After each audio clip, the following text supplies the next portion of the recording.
Tanawa ang akong giluto. Buttered garlic shrimp. Ako usang gigrill ang kaniba. Gigrill na ako. Ako siyang mura na ako siya gisugba ba. Pero dire ra sa pan. Tas butter akong gikuan. Ibutang tas pero gi-marinate. Minarinate ko muna siya dun sa sa parsley, garlic, pepper, salt, tapos paprika. Tapos di ko alam kung nilagyan ko ba yun ng oregano, tapos garlic powder. Yum. Tapos may gulay kami guys, tingnan nyo. Yummy! Tauge, tapos nilagyan ko ng dahon ng kangkong. Tapos bell pepper. Sarap. Tapos may siya, may sahog siya na giniling na beef. Tingnan mo yung rice namin guys. Yummy!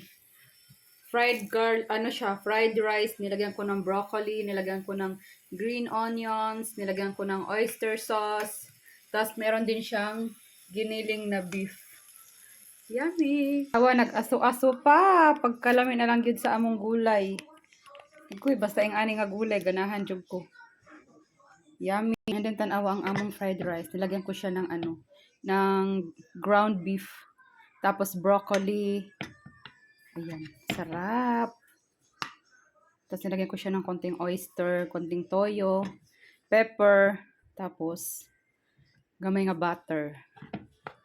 Diba? Yummy. Kaniong, lamig gud ni siya, kaso lang bawal ako kumain. Sarap eh. Tinikman ko yung sauce. Ang sarap. Kaso lang bawal ako kasi may rashes. May rashes ako. Yummy guys. Oh, sarap.